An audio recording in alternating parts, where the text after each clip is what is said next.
Ang kasintahan ko ay isang mabait at inosenteng babae, at dahil dito ko siya minahal ng labis, ngunit sa araw ng aming kasalan. Bigla siyang umalis para lamang iligtas ang kanyang target na si Ethan Cheng, kahit na sobrang inis na siya sa alagay na yon. Sabi niya, pakiusap unawain mo kung magpakasal tayo. Mamamatay siya, walang sinuman ang dapat tratuhin ng ganoon, ngunit hindi niya alam. Noong sandaling umalis siya, hinatulan ko na siya ng kamatayan. Nakasuot ako ng malinis na itim na suit. Nakatayo ako ng may matigas na ngiti sa entablado ng kasalan, hinihintay ang aking nobya na si Liu Ruyan. Sa ibaba ay ang mga kamag-anak at kaibigan ng dalawang pamilya. Wala na ang mga tawanan at saya, pinalitan ito ng pagtataka at bulungan dahil hindi pa umaakyat si Liu Ruyan. Nasa likod siya ng entablado, suot na ang kanyang wedding gown, pero ayaw pa ring umakyat. 3 beses siyang pinaalalahanan ng tagapag-anunsyo, ngunit tinanggihan niya ito. Ginoong Chen. Si Miss Liu ay palaging may video call sa isang tao. Ang mukha niya ay sobrang sama, hindi na ako nangahas na pumilit pa. Nakatayo sa tabi ko ang tagapag-anunsyo, tuyot ang tawa. Pinipigilan ko ang aking galit, paulit-ulit na kumakawala at pumipigil. Si Liu Ruyan ay malamang nakausap niya sa video, ang pangalan niya ay Ethan Cheng. Magkababata kami ni Liu Ruyan. Sabay kaming naglaro, nagtawanan, nag-aral, mula kindergarten hanggang kolehiyo. Laging nasa iisang paaralan. Iniisip ng lahat na kami ay itinadhana ng langit. Lahat ng kamag-anak at kaibigan ay naniniwala na kami ay magpapakasal. Si Liu Ruyan ay nangako rin na ako lang ang pakakasalan niya. Maliban sa akin, wala siyang pakialam sa ibang lalaki. Kasama na ang kanyang junior na si Ethan Cheng. Si Ethan Cheng ay pumasok sa aming buhay 7 taon na ang nakaraan. Noon ay nasa 2 taon na kami sa kolehiyo ni Liu Ruyan, at si Ethan Cheng ay nasa 2 taon din. Galing siya sa isang mahirap na nayon sa bundok. Matangkad at payat, simple ang kasuotan, ngunit hindi mukhang probinsyano. Dahil ang kanyang mga mata ay maliwanag, tulad ng mga bituin sa langit sa gabi. Gamit ang mga maliwanag na yon, tinitigan niya si Liu Ruyan dahil lamang noong pinaghinalaan siya ng may-ari ng supermarket na nagnakaw. Tinulungan siya ni Liu Ruyan at pinalaya siya sa gulo, kaya ang dalaga ay nahulog ang loob. Sa matapang na babaeng yon, ngunit ayaw siya ni Liu Ruyan, ayaw sa mga almusal na dinadala niya araw-araw. Ayaw sa tubig na iniiwan niya pagkatapos ng laro ng badminton, ayaw sa payong na iniabot niya sa ulan. At higit sa lahat, ayaw sa kanyang tuwirang pagsasabi na ito ay pasasalamat lamang, wala siyang ibang intensyon. Wala siyang ibang intensyon sa loob ng 7 taon, kahit pagkatapos ng graduation, nagtatrabaho malapit sa aming kumpanya. Para lang araw-araw ay makasalubong si Liu Ruyan at makita siya. Gaano siya katigas ng ulo. Si Liu Ruyan ay akin, kahit bago siya umakyat sa entablado, siya ay akin. At para sa kapakanan ng dangal ng aking mga magulang, pinilit kong pigilan ang galit, hinintay si Liu Ruyan na umakyat. Sa wakas ay umakyat si Liu Ruyan, magulo ang kanyang palda ng wedding gown, hindi ayos ang kanyang buhok. Ang kanyang mukha ay puno ng pagkakasala at pag-aalinlangan, mahigpit na nakapikit ang kanyang mga labi. Ang mga kamag-anak at kaibigan sa ibaba. Sa wakas ay nakahinga ng maluwag, nagpalakpakan at nagsigawan upang pasiglahin ang paligid. Hinawakan ng tagapag-anunsyo ang mikropono, handa na magsimula. Hindi pinansin ni Liu Ruyan ang lahat. Lumapit siya sa akin, hinawakan ang aking kamay, at bumulong na may paos na boses. Mahal, pasensya na, kailangan kong umalis saglit, maaari bang ipagpaliban ang kasalan ng 1 buwan? Bakit? Tiningnan ko siya, gusto kong malaman kung ano. Ang iniisip niya sa kanyang isipan. Sa mga nakaraang taon, lalo akong hindi maintindihan ang mga paniniwala ni Liu Ruyan. Natahimik si Liu Ruyan, ang kanyang mga mata ay kumikislap. Sabi niya nang walang ayos, masama ang araw, pumili na lang tayo ng ibang araw sa susunod na buwan. Diretso kong tiningnan si Liu Ruyan, at sinabi sa loob ko, may nangyari ba kay Ethan Cheng? Nang marinig ito ni Liu Ruyan, nagbago ang kanyang mukha, pilit nang umiti at sinabi. Na-ospital si Ethan Cheng, cancer sa huling yugto, sinabi ng doktor na mga 1 buwan na lang ang itatagal niya. Diretso kong sinabi, mukhang totoo ang sinabi niya noon na nakabin siya sa isang sistema. Kung hindi kanya makumbinsi, parurusahan siya. Hindi ito lihim.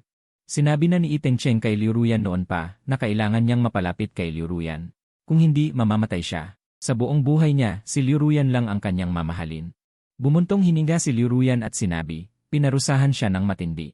Mamamatay siya sa sakit ng cancer. Lagi kong kinamumuhian si Ethan Cheng dahil 7 taon na kaming pinaabala. Ubos na ang aking pasensya at sa sobrang galit ko, nasaktan ko si Ethan Cheng nang hindi sinasadya. Noong panahong iyon, lumuhod si Ethan Cheng sa lupa at umiiyak na humingi ng tawad sa akin, ngunit sinabi niya na mahal niya si Liu Ruyan. Hindi niya makontrol ang sarili, sira ang ulo, iyan ang palaging pananaw ni Liu Ruyan kay Ethan Cheng. Ngunit ngayon, tila nagbago na ang kanyang pananaw.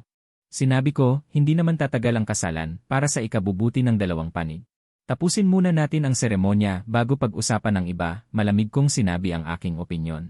Makatuwirang opinyon mula sa dignidad ng isang lalaki, ayoko nang.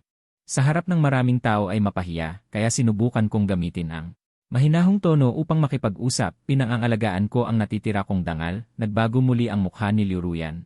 Ibinaba niya ang kanyang mga mata at tiningnan ang oras, nagmamadaling sinabi, puntahan muna natin siya. Ako na lang, asawa, magpahinga ka, tumalikod siya at aalis na. Pakiramdam ko, ang galit na matagal nang namumuo sa aking dibdib ay sasabog na, mahigpit kong pinigilan ang aking kamao. Nakatitig ako kay Liuruyan, ang aming taong pagmamahalan, ang aming mga kamag-anak na nanonood, lahat ba ay mawawasak mayon? Ako at ang aking pamilya, magiging katatawanan ba tayong lahat? Muli akong nagsalita, paos at pigil, sinabi ko. Tapusin muna ang kasalan, mabilis lang ito, lumingon si Liuruyan. Bumuntong hininga, asawa, ayokong magsinungaling sayo. Sinabi ni Itencheng, kung magpakasal tayo, mabibigo ang kanyang pagtugis. Mamamatay siya agad, kaya maghintay muna tayo, malumanay na sabi ni Liuruyan. Kahit na nakakainis siya, siya ang lalaking nagmahal sa akin ng 7 taon, hindi dapat siya magtapos ng ganoon. Napatawa na lang ako, mukhang hindi pa pala nabigo ang pagtugis ni Itencheng. Iniligtas pa rin niya ito, at si Liuruyan ay nagmamadali at nababahala, ang kanyang puso ay wala na sa akin. Gusto niyang lumipad agad kay Itencheng, isang segundo man ay ayaw na niyang manatili, kahit para sa aming kasalan. Para sa ikabubuti ng aming dalawang pamilya, mapait akong umiling, hindi ko inakala. Nasa huli ako pala ang nabigo, siya ay may sistema ng pagtugis, ako naman ay mayroon din. Nang makita ni Liuruyan na hindi na ako nagsasalita, hinalikan niya ako ng may pagkakasala, asawa. Ikaw ang mahal ko, ngunit napakahirap ng buhay ni Itencheng, hindi ko kayang panoorin siyang mamatay. Patawarin mo ako, babalik ako, lumingon siya at aalis na. Sa malaking bulwagan, maraming tao ang nagtataka sa pangyayaring ito, hindi makapaniwala. Ngunit bigla akong pumalakpak at tumawa ng malakas, mabuti. Liuruyan, napabuti ka, lumingon si Liuruyan na may pagkalito at tiningnan ako. Tiningnan ko ang kanyang mga mata at sinabi ng dahan-dahan, Liuruyan. Tiyak na labis kang naantig, sa tingin mo ba napakadakila mo, ngunit sinasabi ko sa'yo. Kahit na ano ang isipin ng iba sa'yo, hindi ka ba magpapasalamat sa akin? Wala akong pakialam kung itinuturing ka ng iba na dakila o hindi. Wala rin akong pakialam dahil ngayon ay pinili mong umalis, ginawa mo ang iyong sariling desisyon. Para sa akin, isa ka na lang katawa-tawa at tandaan mo ang sasabihin ko. Naiintindihan kita, ngunit mas naiintindihan ko ang aking sarili, hindi ako ikaw. Kaya hindi ko kailangang suportahan ang iyong paninindigan, ito ang sinabi sa akin ng aking ama, matagal na panahon na ang nakalipas. Isang manyebeng araw, nakaupo kami sa hapagkainan, tinanong ko siya. Bakit kumakain ng baboy, kung kami ang mga hayop na ito, masakit sigurong kainin ng tao. Sinabi ng aking ama, ang pag-unawa at pagkilos ay hindi laging may kaugnayan, naiintindihan kita. At ang pagsuporta sa iyo ay dalawang magkaibang bagay, tinanong ko ang aking ama kung ano ang ibig sabihin, sinabi niya. Halimbawa, kung ako ay isang mamamatay tao, tiyak na ayokong mahatulan ng kamatayan, ngunit sinusuportahan ko ang parusang kamatayan. Kung ako ay magnanakaw, tiyak na ayokong mahuli, ngunit hindi ito nangangahulugan na susuportahan ko ang mga magnanakaw na hindi mahuli. Dahil hindi ako mamamatay tao, at lalong hindi magnanakaw, ang layunin ko ay maunawaan ang iniisip ng iba. Upang mahulaan ang kanilang kilos at makagawa ng desisyong naayon sa iyong kaisipan, maaari mong tugunan ang kanilang pangangailangan. O maaari mo ring hindi, ngunit hindi ito nangangahulugan na dahil naintindihan mo sila, may obligasyon kang tugunan ang kanilang kilos. Dati, lagi kong kinokontra ang makasariling kaisipan ng aking ama, ngunit ngayon hindi ko alam kung bakit. Ang tanging natatandaan ko ay ang mga salitang ito, at lubos ko itong sinasang-ayunan, lalo na ang bahaging desisyong naayon sa iyong kaisipan. Talagang kapag naintindihan mo ang iba, hindi mo sila gustong bigyang kasiyahan upang makagawa ng mga bagay na makakasakit sa kanila. Ang gusto mong saktan, lagi ko siyang minamahal, kaya ito ang unang beses na narinig niya akong magsalita ng ganito. Unang beses niyang narinig na ibinaba ko siya sa wala, sa sandaling iyon, nakita ko ang mga luha sa kanyang mga mata. Nag-alinlangan siya, nagulo ang isip, masyado ko siyang kilala. Masyado kong alam na ang puso niya, na maingat na inalagaan mula pagkabata, ay hindi kailanman makakayanan ang ganitong dalawang mahirap na pagpili. Para siyang bulaklak na lumaki sa loob ng greenhouse. Sa anumang problema, ang iniisip niya lang ay ang magandang bahagi. Wala siyang ideya na pumili ng mas mababang kasamaan. Hayaan siyang magkumpara. Pero alam ko, sa huli gagawin pa rin niya ang pagpiling iyon. Gaya ng inaasahan. Pagkalipas ng mahigit 10 segundo, muli siyang umiling at umalis. Natural lang iyon. Pagkatapos ng lahat, minsan lang ang buhay ng tao, at ang relasyon naming dalawa, sa tingin niya ay may pagkakataon pang ayusin. Sumigaw ng malakas ang mga kamag-anak sa ibaba para kay Liu Ruyan, ngunit bingi siya at dumiretso sa pintuan. Itinaas ko ang ulo, pinagmamasdan ang unti-unting paglayo ng likuran ni Liu Ruyan. Nang siya ay lumabas sa pintuan, bigla akong nahilo at nasubsob ako sa lupa. Naisip ko, sa kasamaang palad, ang relasyong ito ay walang pagkakataong maibalik. Sa susunod na segundo, muling tumunog ang mekanikal na boses sa utak ko, nabigo ang diskarte ng host. Buburahin na ang lahat ng alaala tungkol kay Liu Ruyan. Nagising ako sa ospital, nakita ko ang mga mata ng aking mga magulang na puno ng pag-aalala. Sa ward ay may ilang kamag-anak at mga kapitbahay na mabait sa akin, si Tio Liu at Yawang. Nang makita akong gising, umiyak ang aking mga magulang sa tuwa, sa wakas ay nakahinga sila ng maluwag. May pagkasala na sinabi ni Tio Liu, "Chenzi, sa wakas ay nagising ka." Ang aking anak na babae ang nabaliw. Galit na galit ako, kailangan kong baliin ang kanyang mga binti. "Chenzi, huwag mong seryosohin. Siguradong tuturuan namin si Liu Ruyan ng maayos." Talaga siyang walang kwenta. Namumula ang mga mata ni Tiawang, paulit-ulit na tinitiyak sa akin na tuturuan niya si Liu Ruyan ng maayos. Medyo nataranta ako, blanko ang isip ko. Sino si Liu Ruyan? Si Tio Liu at Tiawang, hindi ba iisa lang ang anak nilang babae na si Liu Roxu? Bakit may isa pang Liu Ruyan? Nang makita akong nataranta, nag-alala ulit ang aking mga magulang, hinahawakan ang aking noo at kamay. Umiiyak ang aking ina, nasaktan at galit. Ano ang ginawa ni Liu Ruyan sa aking anak? Napakaraming taong pagmamahalan, ngunit tumakas siya sa engagement party. Saan ilalagay ng aking anak ang kanyang mukha? May pagsisising sinabi ni Tio Liu, "Ay King Jiang, huwag kang magalit. Pinapunta ko na si Liu Roxu para hanapin siya. Kailangan malaman kung ano ang nangyari. Siguradong magbibigay ng paliwanag ang pamilya ko." Kumunot ang noo ko, nag-atubiling sabi, "Teka, sino si Liu Ruyan?" Nagulat ang mga kamag-anak sa ward. Nagulat ang aking ina at hinawakan muli ang aking ulo.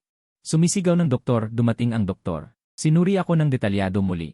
Walang abnormalidad ang resulta, malusog ang katawan, pwedeng lumabas anumang oras. Pero hindi ko maalala kung paano ako na ospital. Parang marami akong nakalimutan. Sa huli, payo ng doktor na manatili ako sa ospital ng 3 araw para obserbahan. Kung wala pa ring abnormalidad, saka lumabas. Nanatili ako ng 3 araw para obserbahan. Tumanggi ang aking mga magulang at sina Tio Liu at asawa niya na umalis. Kumain at natulog sila sa ospital, salitan sa pagtulog at pag-aalaga sa akin. Nahiya ako. Ang sarili kong mga magulang ay okay lang, pero sina Tio Liu at Tiawang ay sobrang bait sa akin. Hindi ako comfortable. Kaya sinabi ko sa kanila na umuwi na, ayos lang ako. Nagkatinginan sina Tio Liu at Tiawang, medyo kakaiba ang mga mukha. "Chenzi, talaga bang nakalimutan mo si Ruyan? Ikaw ang aming manugang. Nararapat lang na alagaan ka namin." Hindi gusto ni Tiawang ang aking pagkakakilanlan. Napangisi na lang ako. Nagtanong ako, "Sino ba talaga si Liu Ruyan? Hindi naman ako ang asawa niya, di ba?" Tiningnan ko ang tatay ko. Ngumiti lang siya sa akin at umiling. Napakababa ng boses niya kaya hindi ko narinig ang sinabi niya. Malabo, parang sinasabi niya, "Nasa iyo ang pagpili." Si Tio Liu ay umupo sa tabi ng aking kama at sumagot, "Nga. Kayo ay mag-engage na sana, may maliit na aksidente lang." Sinamantala ni Tio Liu na sabihin sa akin ang tungkol.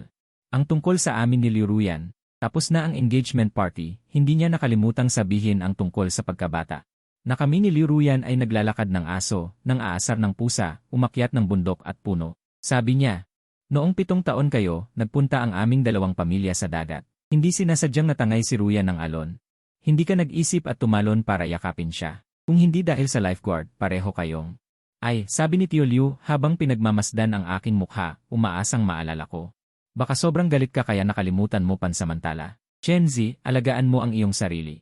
Huwag kang magalit." "Hindi ako galit. Hindi ko kilala si Liu Ruyan." "Ano ang ikagagalit ko? Sa ikalawang araw ng pagkaka-ospital, maganda ang panahon. Maganda ang aking kalooban, naglalaro ng mobile games at nag-scroll ng mga short video. Si Tio Liu ay nasa labas ng pinto na tumatawag. Malakas ang boses mo, maldita ka. Na-ospital na si Chenzi. Hindi ka man lang dumalaw. Papatayin kita. Hindi ka makaalis. Kahit mamatay ka, kailangan mong gumapang papunta rito. Hoy, hoy, hoy." Malinaw, pinutol na niya ang tawag. Muling nag-dial si Tio Liu. Resulta, naka-off ang cellphone niya. Sa tabi ng kama, umiling ang nanay ko at nagsabi. Mula kahapon, si Tio Liu at si Tiawang ay nagtatawagan na. Dose-dose ng tawag, ngayon lang sumagot si Liu Ruyan ng isa. Galit na galit ang nanay ko. Lubos ang pagkadismaya kay Liu Ruyan. Ang tatay ko naman ay parang walang pakialam, kumakain at umiinom lang. Sumasang-ayon paminsan-minsan, binibigyan ako ng orange, tinitingnan ang reaksyon ko. Tumpak kong sinalo ang orange. Nagkibit balikat ako at nag-isip.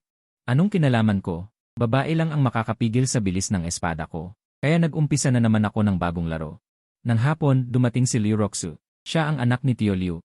At kalaro ko simula pagkabata, napakalapit namin. Pagdating niya, agad niyang tiningnan ang kalagayan ko. Nang makita niyang mamula-mula ang mukha ko at natural ang ekspresyon, napabuntong hininga siya at sinabi, "Kuya, kumalma ka. Sinisigawan ko na ang ate ko para sayo." Napakatanga niya, sobrang galit ako sa kanya. Nagmura si Liu Roxu. Palagi siyang magaspang, pero sa harap ng mga nakatatanda ay hindi siya ganoon kabastos. Kitang-kita na sobrang inis siya. Nagtanong si Tio Liu kung ano talaga ang nangyari. Uminom muna ng tubig si Liu Roxue bago nagsalita. Si It na naman ang gumagawa ng gulo. Hindi ba laging gusto ni It si ate? Dati pa siyang tumatayo sa harap ng bahay namin. Isang araw at isang gabi, nabasa ng ulan pero hindi umalis. Siya ay may sakit. Hindi na siya magtatagal. Si It naman ay nakaharap sa dagat, namumulaklak ang tagsibol. Lalo pang nagalit si Liu Roxu. Pumalakpak siya sa mesa. Hinabol ko sila sa beach villa. Nakita ko ang ate ko na pinapakain si It. Si It ay sobrang masaya. Nakakagalit. Maliwanag na alam na ni Liu Roxue ang lahat. Pinuntahan niya si Liu Ruyan at hinarap ito. Galit na galit ang nanay ko, namumutla. Muntik na siyang magmura. Si Tio Liu at Tia Wang ay sobrang galit din, si Tia Wang ay muntik nang himatayin. Naggitngit si Tio Liu. Galit na galit siyang nagsalita, "Liu Ruyan, papatayin kita." Pagkatapos magmura, agad siyang humingi ng tawad sa nanay ko at sumugod para hulihin siya. Sobrang sawa na ako sa mga drama queens na ito. Wala na bang katapusan? Ang buong eksena. Tanging ang tatay ko lang ang normal. Nakahiga siya sa kabilang kama, hinahaplos ang tiyan at mahimbing na natutulog. Medyo naguluhan si Liu Roxu. Maingat niyang tinanong ako, "Kuya, ikaw, okay ka lang ba?" "Okay lang ako." "Anong problema ko? Hindi ba mas masaya ang mobile game? O kaya ang mga babae sa short video, hindi ba sapat ang sayaw nila?" Kaya sinabi ko, "Wala, maayos naman." Nakakatuwa, hahaha. Sa tingin ko, talagang nakakatuwa ang ginawa ni Liu Ruyan.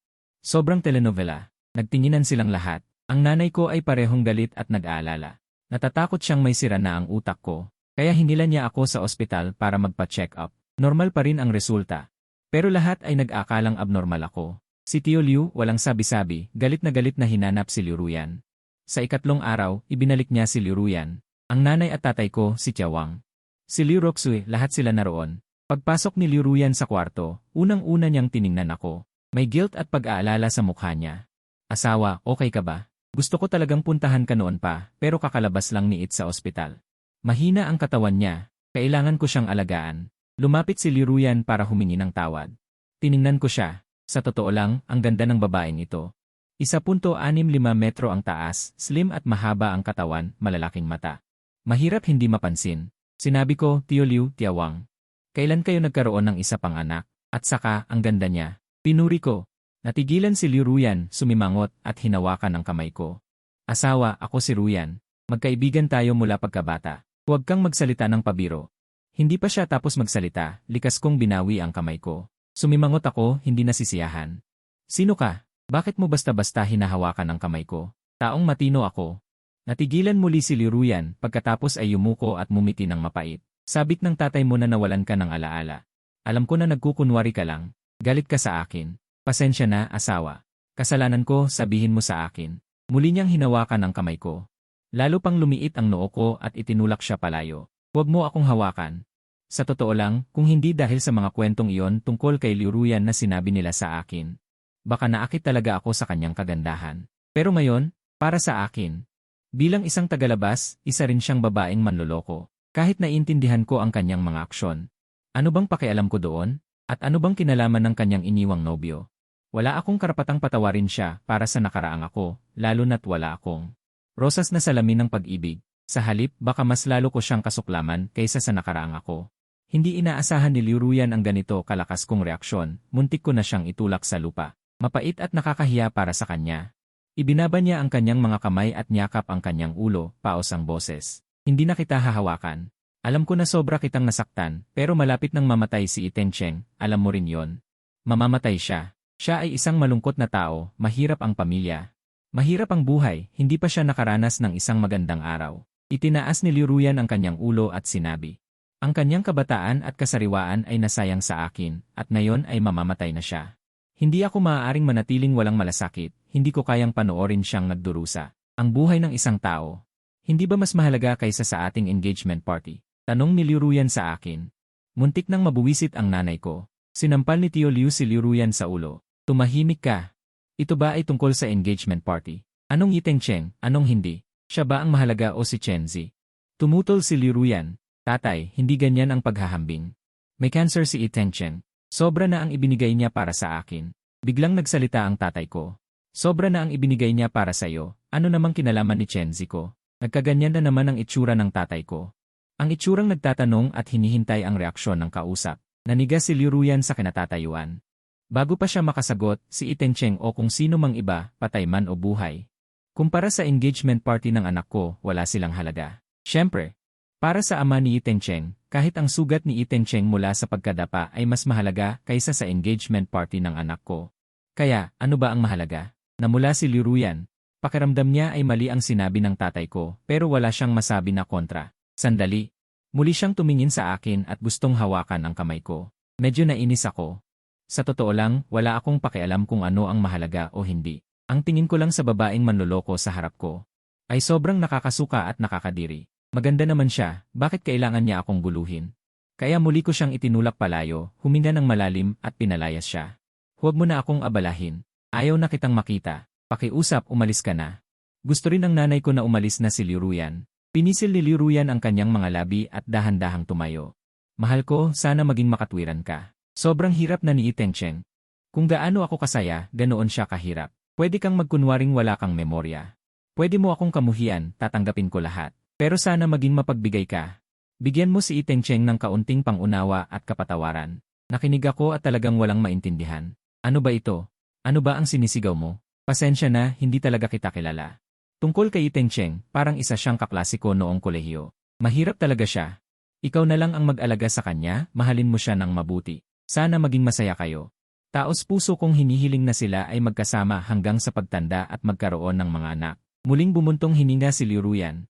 Kapag hindi ka na nagtatampo, babalik ako. Tumalikod siya at umalis. Hindi niya pinansin ang sigaw ni Liu Ruyan at ang pagpigil ni Tio Liu at Tiawang. Hindi ko alam kung saan biglang. Naghagis ang tatay ko ng isang orange sa akin. Inabot ko ito at nakita ang eksenang ito. Bumuntong hininga ang nanay ko sa kanya at sinabi, ganito na ang bata, ang laki pa rin ng puso mo. Hindi ko alam kung makakabalik pa ba siya sa normal. Pero tinapik ng tatay ko ang likod ko at sinabi, wala nang mas normal pa sa kanya ngayon. Sa gabing iyon, biglang bumuhos ang malakas na ulan at nagkulog. Nagising ako sa kalagitnaan ng gabi. Natakot ako. Nakakahiya mang sabihin, isa akong malaking lalaki pero natatakot sa kulog. Dahil noong 7 taong gulang ako, nakita ko mismo ang isang kidlat na bumagsak sa harapan ko. Ang kidlat na yon ay parang sibat na pumunit sa langit. Pagkatapos, isang puting liwanag ang dumaan at direktang tumama sa lalaking nasa harapan. Sa isang iglap, siya ay nanigas. Ang kanyang buong katawan ay kumikibot ng husto hanggang sa bumagsak na walang lakas, tanging ang amoy ng sunog ang natira. Nakasusuklam. Mula noon, nagkaroon ako ng trauma sa kidlat. Kapag may bagyong may kulog, para akong nakatapak sa ahas. Kahit naglalakad sa kalsada ay nanginginig ako, paulit-ulit na pumapasok sa isip ko ang kidlat na yon, ang anino sa ilalim ng kidlat at ang amoy ng nasunog. Wala sina tatay, nanay, Tio Liu at Tiawang. Malamang nagpapahinga sila sa silid ng bisita. Hindi ko sila ginising. Nag-iisa akong nag-cellphone sa ilalim ng kumot. Hindi rin naman ako makatulog dahil sa kulog, pero dumating si nanay. Pumasok siya at nakitang gising ako, kaya nagbiro siya, sa lakas ng kulog na ito, alam kong hindi ka makatulog. Medyo nahiya akong kinamot ang ulo ko, dahil nakakahiya kapag may nakaalam nito. Hinawakan ni nanay ang noo ko. Sinabi niya, si Liu Ruyan na dalaga, dati tuwing ganitong oras Sa hating gabi, tatakbo siya para puntahan ka na may dalang payong, dahil natatakot daw siya sa kulog at gusto kang makasama. Talaga? Sobrang nag-aalala siya sa'yo. Hindi nagtagal pagkatapos ng insidente, umulan muli, at nagkaroon ng napakalakas na kulog. Nagkumbulsyon ka sa kama, hindi ka na mapigilan. Noong tinawag ko ang doktor. Si Liu Ruyan, walang sapi ng paa, pumunta sa'yo at nanatili sa tabi mo buong magdamag. Hindi natulog. Pagkatapos, dahil nabasa ng ulan, nagkaroon siya ng mataas na lagnat sa loob ng ilang araw. Talaga? Wala akong pakialam, umiti at sinabi, ano ba yan, hindi ba siya tanga? Nagulat si nanay at tinanong ako, hindi mo ba talaga naaalala si Liu Ruyan? Mukhang pinaghihinalaan niya na nagpapanggap lang ako. Dahil normal naman lahat ng pagsusuri sa akin, sabi ko. Nanay, hindi ko kilala si Liu Ruyan at hindi ko siya gusto. Ang unang impresyon ko sa kanya ay napakasama. Huwag mo nang banggitin siya sa akin, pinatingkad ko ang noo. Nag-isip si nanay at tumango. Pagkalabas ng ospital, sumakay kami sa kotse ni Tio Liu. Pumunta kami sa kanilang villa. Inihanda na ng kasambahay ang tanghalian. Maraming kamag-anak ng pamilya Liu ang dumating para ipagdiwang ang paglabas ko sa ospital. Chenzi, ngayon ang araw ng paglabas mo. Una, binabati ka namin. Pangalawa, humihingi kami ng tawad. Sana hindi mo kami sisihin. Kami ang may pagkukulang sa pagpapalaki sa anak. Nalulungkot na sabi ni Tio Liu. Mabilis akong umiling. Sa mga nakaraang araw, inalagaan ako ni Tio Liu sa ospital. Sobrang hirap siya. Masaya kaming kumain. Sunod-sunod ang magagandang sinabi ng mga kamag-anak ni Liu, umaasa na patawarin ko si Liu Ruyan. Takot silang sirain ko ang kasal. Dahil malapit ang ugnayan ng negosyo ng dalawang pamilya at magkatabi lang ang aming mga villa, lagi kaming nagkikita. Kung mag-aaway kami, hindi maganda. Pero hindi ko talaga kilala si Liu Ruyan, kaya sinabi ko. Ang mga tiyo at tiya, kayo ay matatagal ng kaibigan ng aking mga magulang. Kahit anong mangyari sa akin at kay Liu Ruyan, hindi ito makakaapekto sa relasyon ng lahat. Pakiusap, huwag kayong mag-alala. Binigyan ko sila ng katiyakan. Nabawasan ang pag-aalala ng lahat. Si Tiawang ay nagsalita, Chenzi, kapag bumalik si Liu Ruyan, mag-aayos kami ng isang ingranding seremonya ng kasunduan para sa'yo. Siguradong maibabalik namin ang iyong dangal. Pagkasabi niya, tumakbo ang katiwala para magulat na bumalik na si Liu Ruyan. Lahat ay napatingin sa pintuan. Nagkaroon ng saya si Tio Liu, tumayo at lumapit, habang naglalakad ay sinabi. Sinabihan ko na ang batang ito. Mukhang nagsisi na siya at bumalik para humingi ng tawad. Ngunit bigla siyang nagbago ng ekspresyon dahil hindi lang si Liu Ruyan ang bumalik, kasama rin si Itencheng. Si Itencheng ay payat at matangkad, nakasuot ng puting jacket at makapal na sombrero. Habang umuubo, hinawakan niya ang kamay ni Liu Ruyan, nakatayo ng kinakabahan sa pintuan. Lahat ay natulala. Galit na sumigaw si Tio Liu, Liu Ruyan, nababaliw ka na ba? Wala ka bang hiya? Bitawan mo ang kamay niya. Si Itencheng ay natakot. Ang katawan niyang mahina ay lalong umurong. Nagpaliwanag si Liu Ruyan, tatay. Huwag mo namang takutin si Itencheng. Siya ay sobrang marupok pagkatapos magkasakit. Kahit mahinang ingay ay nagpapakaba sa kanya.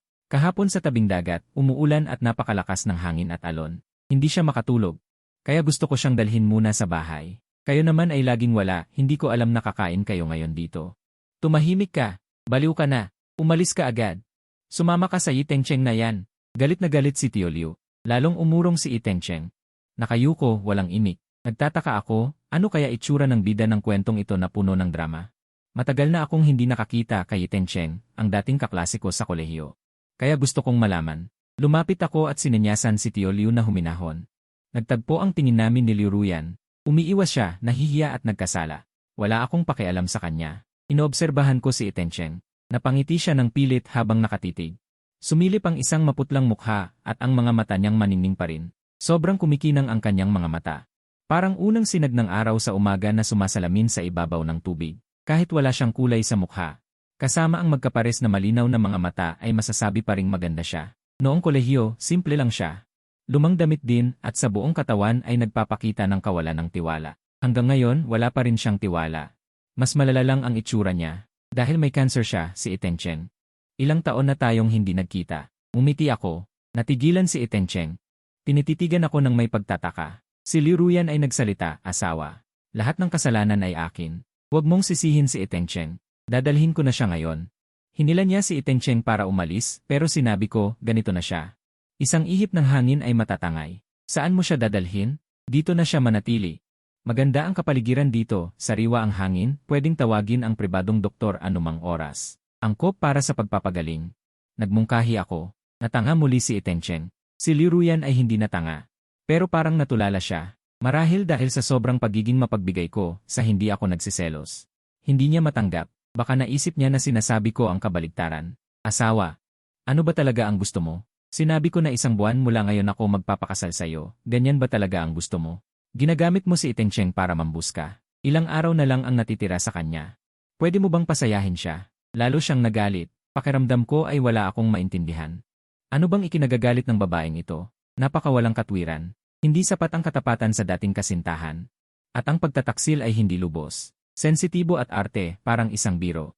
Kung gusto mong makasama ang isang tao, maging tapat ka. Dito ay hindi ka pumapasok o lumalabas. Kaya sinabi ko, una, hindi ako nambubuska. Pangalawa, hindi rin ako magpapakasal sa iyo sa 1 buwan dahil hindi kita mahal. Panghuli, hindi talaga kita kilala. Pakiusap, mag-ingat ka sa iyong pananalita. Mahigpit kong binalaan si Liu Ruyan. Walang nagsalita ang mga tao sa likod, pati si Itencheng. Nagalit si Liu Ruyan. Hinila niya ang kamay ni Itencheng at pumasok sa villa. CJ. Chen Zi, magaling ka. Magpatuloy ka sa pag-arte. Tinatanggap ko ang iyong mungkahi. Dapat nga manatili si Itencheng dito para magpagaling. Sobrang angkop dito. Bigla siyang nag-arte na parang bata. Parang gagawin niya ito para masaktan ako. Parang clone. Sinigaw ni Uncle Liu. Liu Ruyan, tumigil ka. Sino ang nagpapahintulot sa iyong mag-uwi ng estranghero? Pinahintulutan ni Chen Zi. Galit na galit si Liu Ruyan. Kaya nanatili si Itencheng. Lahat ng kamag-anak ay galit na galit, ipinaglalaban ako. Wala akong pakialam. Gusto ko nang umuwi. Buti na lang nasa iisang subdivision kami, ang villa ko ay nasa tabi lang. Pag-uwi, sinimulan ng nanay ko na sumpein si Liu Ruyan at naawa sa akin dahil sa pagtitiis. Ako, isang lalaki, ay iniwan ng aking kasintahan sa araw ng kasalan. At dinala pa niya ang aso niyang lalaki sa bahay. Ito ay isang malaking kahihiyan. Pero hindi ko naman ito nakikitang kahihiyan. Hindi ba ito mabuti? Sino ba si Liu Ruyan? Bakit ako mapapahiya dahil sa kanya? Sa gabi, nagsimulang kumidlat. Bigla ang tag-init na bagyo, napakalakas ng kulog. Hindi na ako makatulog. Bigla kong naalala na sinabi ng nanay ko na pupunta si Liu Ruyan sa akin kapag may kidlat, kunwari para samahan ako. Pero sa ngayon, tiyak na hindi siya darating. Dahil si Itencheng ay malapit ng mamatay, dapat siyang samahan. Habang nag-iisip, tumunog ang doorbell. Hindi ito gaanong naririnig sa gitna ng bagyo. Pero nakatanggap ako ng abiso sa aking telepono. May dumating sa gitna ng bagyong ito. Binuksan ng nanay ko ang pinto. Sinalubong ang taong iyon. Tiningnan ko, narinig ko ang nag-aalala at sabik na boses ni Liu Ruyan. Ngayon ay may kidlat, tiyak na namimiss ako ni Chen Zi. Kailangan niya ako. Kailangan ko rin siya. Kung hindi ako darating, tiyak na hindi siya makatulog. Pero sinabi ng nanay ko, natulog na si Chen Zi. Umuwi ka na. Galit na galit ang nanay ko kay Liu Ruyan. Sinabi ni Liu Ruyan, tita, kasalanan ko lahat. Galit ako kay Chen Zi kanina. Pero mahal ko talaga siya. Pero lang, payagan mo akong makita siya saglit. Tinanggihan agad ng nanay ko. Hindi. Saglit na natigilan si Liu Ruyan at bumuntong hininga. Ate, pakilipat kay Chen Zi.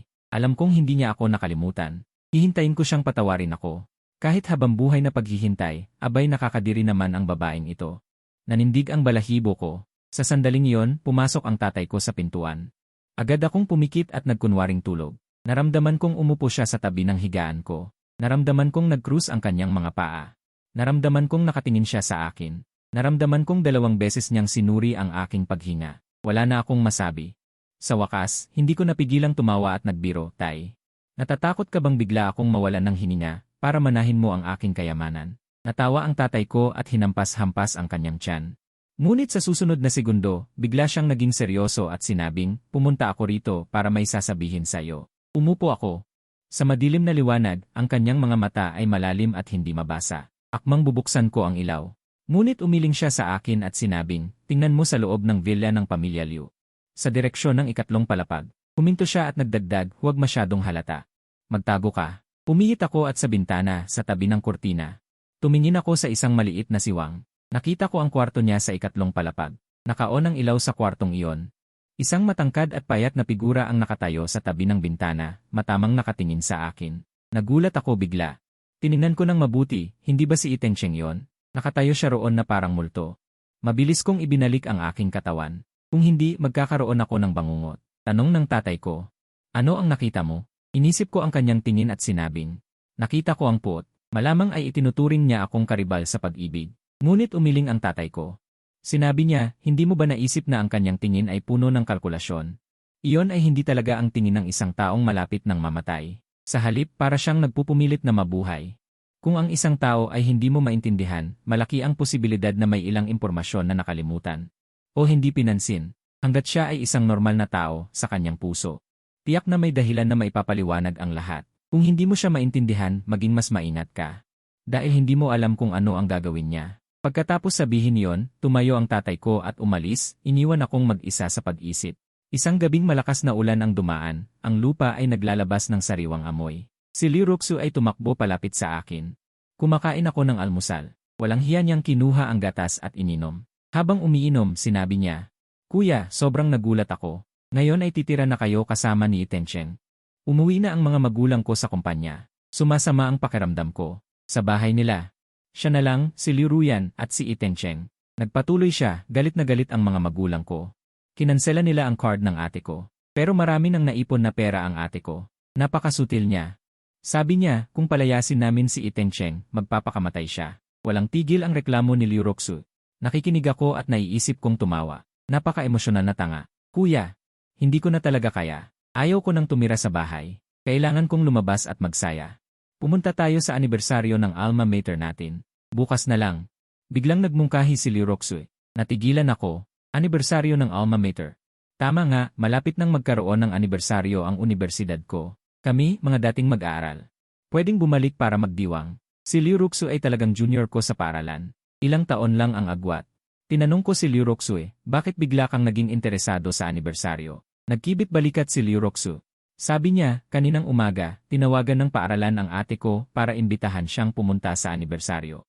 Pwede pa siyang mag-speech doon. Sa totoo lang, panunuyan niya ito. Ang sahod niya ay 3,000, formal lang. Sa katunayan, ang baon niya ay 100,000. Hindi ko napigilang tumawa pero medyo magulo na ang alaala ko. Noon, may 2 aklat ba sa Tsinghua? Hindi ba isa lang? Mukhang si Yu Wei ang pangalan niya. Si Yu Wei ay isang tanyag na tao sa Tsinghua. Hindi lang siya maganda, kundi napakahusay din sa pag-aaral. Nanalo siya ng maraming malalaking parangal. Napakahusay niya kaya naalala ko siya ng malinaw. Narinig ko noon na nag-abroad siya, pinag-aagawan ng maraming nangungunang unibersidad sa ibang bansa. Ngayon, malamang ay nanirahan na siya sa ibang bansa. Pinutol ni Liu Roxu ang aking pag-iisip, Kuya, ano bang iniisip mo? Pupunta ba tayo sa anibersaryo? Masarap makita muli ang mga dating kaibigan. Masigla si Liu Roxu. Sa totoo lang, ayaw ko talagang pumunta. Pagkatapos ng lahat, naimbitahan si Liu Ruyan. Ayoko na siyang makita. Pero nang pag-isipan ko, bakit ko siya iiwasan? Sino ba siya? Isang estranghero lamang. Kaya, pareho kaming pumunta ng may sigla. Noong araw ng anibersaryo, kumain na kami sa paligid ng paaralan. Busog at nasisiyahan, nagmamadali kaming pumunta sa Qinghua Grand Hall. Ang Grand Hall ay ang lugar kung saan ginaganap ang pagdiriwang ng paaralan. Ang loob ay maluwag at maliwanag, may mga upuan at entablado. Narinig ko na pagkatapos ng talumpati, magkakaroon pa ng sayawan sa lugar. Napakaganda. Sa harap ng Grand Hall, nakakita kami ng 2 poster, isa kay Liu Ruyan at isa kay Yu Wei. Walang masasabi tungkol kay Liu Ruyan, siya ay talagang kahanga-hanga, may kahanga-hangang resume. Dagdag pa ang kanyang malakas na background, taon-taon siyang nagdo-donate sa alma mater. Nararapat lamang na siya ang magtalumpati. Tungkol naman kay Yu Wei, siya ay medyo mahiwaga, walang balita tungkol sa kanya sa loob ng maraming taon. Mula sa poster ko nalaman na siya ay isang propesor sa Stanford University at sa Stanford University. Ang pinakabatang propesor sa kasaysayan at isang babaeng propesor. Si Liu Roxu ay namangha. Talagang astig, ang Stanford University ay isang nangungunang paaralan. Pagkatapos niyang magtapos, wala nang iba pang mula sa aming paaralan ang pumasok doon. Ang kanyang manipis na labi ay nagpangiwi sa akin. Si Liu Roxu ay masyadang sabik, pati sa kapwa babae ay ganoon. Hindi ko na pinansin. Hinila ko siya papasok sa bulwagan. Kung saan-saan may mga alumni, marami ang kilala. Nagpalitan kami ng mga magagalang na salita, at nagsimula na ang pagdiriwang. Umakyat ang punong guro at mga opisyal sa entablado para magsalita. Pagkatapos ay inanyayahan si Liu Ruyan na magtalumpati. Siya ay napakaganda ngayon, parang Diyos ang bumaba mula sa langit. Sa pag-akyat niya sa entablado, umalinggaw ang palakpakan na nagpapakita ng kanyang kasikatan. Ang aking ate ay talagang kahanga-hanga. Ngunit nalilito siya. Si Liu Roxu ay nag-snort ng 2 beses at hindi ako sumagot. Matapos ang talumpati ni Liu Ruyan, umakyat din si Yu Wei sa entablado. Ang kanyang kasikatan ay mas mababa kaysa kay Liu Ruyan. Hindi dahil mas masama siya kaysa kay Liu Ruyan, kundi dahil siya ay laging tahimik, nag-iisa sa paaralan. Halos wala siyang social circle, kaya ang pakiramdam ng mga tao sa kanya ay hindi maabot. Pinagmasdan ko siya. Ang kanyang ganda ay iba kay Liu Ruyan. Si Liu Ruyan ay isang Diyosang bumaba mula sa langit. Si Yu Wei naman ay isang sagradong usa na nakatago sa ambon, ang makakita ng usa sa sagradong bundok ay siya yon. Matapos ang talumpati ni Yu Wei, umabot sa kasukdulan ang pagdiriwang. Ang Grand Hall ay naging lugar ng sayawan. Ang mga alumni, bata man o matanda, ay nag-uusap at nagtatawanan, nagtataas ng baso. Kung saan siya pumunta, doon sumunod ang mga tingin, parang may sarili siyang aura. Dapat aminin. Siya ay napakahusay, ngunit ayaw ko siyang makita, dahil ang unang impresyon ko sa kanya ay nagpa siya na mahirap para sa akin na magustuhan siya. Chenzi, nandito ka rin pala. Tinawag ako ni Liu Ruyan na may komplikadong ekspresyon. Wala akong pakialam. Kaya si Liu Ruyan ay naghanap ng topic, dumating ka ba para manood sa akin? Ngayong taon ay bihira akong magtalumpati. Paano ang aking pagganap? Kumunot ang noo ko. Ang babaeng ito, hindi lang siya walang kwenta. Mayabang pa. Kaya sinabi ko, Liruyan. Pumunta lang ako rito para maglibang at hindi talaga kita kilala. Maaari mo bang bantayan ang iyong mga salita? Nilait ko siya ng walang awa. Ang mga alumni sa paligid ay tumahimik at yumuko. Nawala ang ngiti ni Liruyan. Kinagat niya ang kanyang labi at bigla akong hinilapalayo. Sumigaw ako, anong ginagawa mo? Sabi niya, Chenzi, wala na ba talagang pagmamahal sa pagitan natin? Alam kong nagkasala ako sa'yo. Ngunit kailangan mo ba akong hiyain ng paulit-ulit? Napangiwi si Liruyan. Galit at malungkot. Sinabi ko, wala kahit katiting na pagmamahal dahil hindi talaga kita kilala. Ilang beses mo ba akong papakiusapan? Hindi talaga kita kilala. Umakyat ang aking init ng ulo. Sino ka ba? Agad na pumula ang mga mata ni Liruyan, may mga luha na nagbabanta. Sabi niya ng kaawa-awa. Sige, magpatuloy ka sa pagpapanggap. Pinigilan niya ang kanyang luha. Huminga ng malalim at lumiko patungo sa isang lalaki na malapit. Umiti siya ng matamis, tinanggap ang kanyang imbitasyon at sumayaw kasama niya. Ang lalaki ay nagmukhang mayabang, agad na hinila si Liruyan para sumayaw. Sinadya akong tingnan ni Liruyan, parang sinusubukang inisin ako. Napailing na lang ako. Bata ka ba? Chenzi, matagal na tayong hindi nagkita. Isang malambot na boses ang narinig ko. Lumingon ako at nakita ko si Yuyuwei na nakangiti sa akin. Si Yuyuwei ay mukhang mas bata. Ang malambot na boses ay hindi gaano tugma sa kanyang mukha, napaka-contrast. Tinuro ko ang sarili ko, ako ba? Chenzi, umiti pa rin si Yuyuwei. Medyo naging usisero ako. Kilala mo ako, sa Tsinghua ay isa lang akong maliit na tao, hindi naman ako ganun kaliit. Ikaw na isang dalubhasa sa Departamento ng Wika at Panitikan ay talagang natalo ako sa debate, bahagyang ngumiti si Yuyuwei. Naalala ko, tila may nangyaring ganyan, dati boring lang. Nag-sign up ako para sa debate, dahil hindi ko talaga matanggap ang paraan ng kanilang pagtatalo na hindi nila makuha ang punto. Kaya naisip ko, kaya ko rin yun, at nangyari nga, pagpunta ko ay nakuha ko agad ang unang pwesto. Isa sa mga kalaban ko ay si Yuyuwei, ngunit hindi ko siya pinansin noon. Sa totoo lang. Naging masigasig ako, hindi ko pinansin ang sinumang babae. Sabi ni Yuyuwei na may pananabik sa mukha. Natatandaan ko ang paksa noon ay kung alin ang mas mahalaga, pag-ibig o buhay. Pinili naming mas mahalaga ang pag-ibig, kayo naman ay mas mahalaga ang buhay. Talagang talo kami sa paksang ito, mas mahalaga ba ang pag-ibig kaysa buhay? Nagpakumbaba ako. Pakumbaba lang yan, tumawa si Yuyuwei, sabi niya. Nanalo ka dahil sa iyong kakayahan. Noon, ikaw ay walang atrasan, puno ng enerhiya ng kabataan. Parang puno sa bangin, puno ng sigla ng buhay. Anong uri ng paghahambing ito? Pero itinuring ko na lang itong papuri sa akin. Kaya sinabi ko, dahil sinabi mo na yan. Sumayaw tayo. Tumango siya, tinanggap ang aking imbitasyon. Ako naman ay matapang na hinawakan ang kamay ni Yuyuwei, pumasok sa dance floor. Siya nga pala, magaling siyang sumayaw. Hindi tulad ng isang malamig na iskolar, parang isang magandang puting rosas, biruan ko. Madalas ka bang sumayaw? Sabi niya, dumalo ako sa ilang sayawan sa ibang bansa. Si Yuyuwei ay tumingala sa akin, naramdaman ko na ang kanyang tingin ay napakainit, hindi akma sa kanyang imahe. Ngunit hindi naman nakakainis ang kanyang tingin, puno ito ng pagpapahalaga at papuri. Medyo naging alangan ako sa kanyang titig.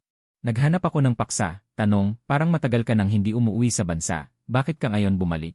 Sabi niya, kukuha na ako ng green card, ito na marahil ang huling pag-uwi. Ganyan ang sagot niya, tumango ako, pinanood siyang sumayaw ng malumanay. Ang musika sa dance floor ay mahinahon at maganda, may mga magkasayaw na masaya. Nasiyahan ako sa sandaling iyon. Ito ang lasa ng kabataan. Ngunit biglang may nakatulak kay Yuyuwei, muntik siyang mahulog. Nagkunot-no ako, nakita ko si Liruyan at ang kanyang kasayaw, nasa tabi lang. Si Liruyan ay may pulang mukha, puno ng galit, tila. Siya ang tumulak kay Yuyuwei. Si Yuyuwei ay tumayo ng matatag, nakita rin si Liruyan. Wala siyang sinabi, senyales lang na umalis kami. Tumigil ka. Hindi napigilan ni Liruyan ang kanyang sigaw, kinalimutan ang kanyang kasayaw, lumapit at hinawakan ang kabilang kamay ko.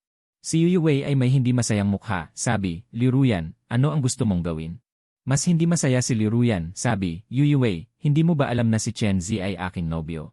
Ano ang ibig mong sabihin? Napatingin ang mga tao sa paligid, biglang. Nakaramdam ako ng inis, sinabi ko rin, Liruyan, may sakit ka ba? Itinulak ko si Liruyan, gusto ko lang umalis agad. Ayaw din Yuyuwei na mapahiya. Sumama ka sa akin. Lalong nagalit si Liruyan, sumigaw siya. Yuyuwei, tinatanong kita. Ayokong mag-away tayo ng lantaran. Pero huwag kang magpakapalagay. Halatang nawalan ng kontrol si Liruyan sa kanyang pagkatao at kalidad. Hindi siya karaniwang nagsasabi ng ganyan. Tumigil si Yuyuwei, matatag ang kanyang tingin. Malambing ang boses ngunit bawat salita ay tumatago sa puso, sabi niya, Liruyan. May mukha ka bang banggitin ang kasunduan? Ang taong tumakas sa kasalan ay may mukha bang humingi ng hiya? Ito ay walang alinlangan na pinakamalaking hamon. Biglang nagalit si Liruyan, sumugod at sinampal si Yuyuwei. Bago pa mag-react ang iba, agad na sinagot ni Yuyuwei ang sampal. Napao ako. Anong alitan ang mayroon ang magagandang babae na nagpapalitan ng sampal? Naiintindihan ko pa ang pagkabaliw ni Liruyan, ngunit ikaw Yuyuwei, anong uri ka? Bakit mas malaki ang galit mo kaysa kay Liruyan? Mabilis kong inihiwalay ang dalawa, tumulong din ang mga alumni.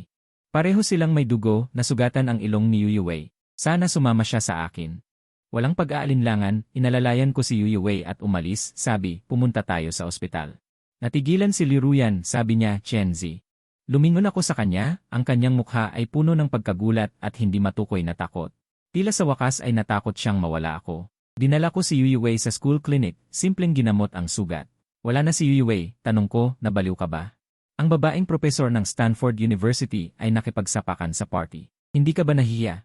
Hindi ko pa rin maintindihan ang pag-isip ni Yuyuwei. Ngumiti si Yuyuwei, napakatanga ng ngiti. Tanong sa debater na si Chenzi, sa tingin mo, mas mahalaga ba ang buhay o ang pag-ibig? Tinanong niya sa akin ang isang tanong.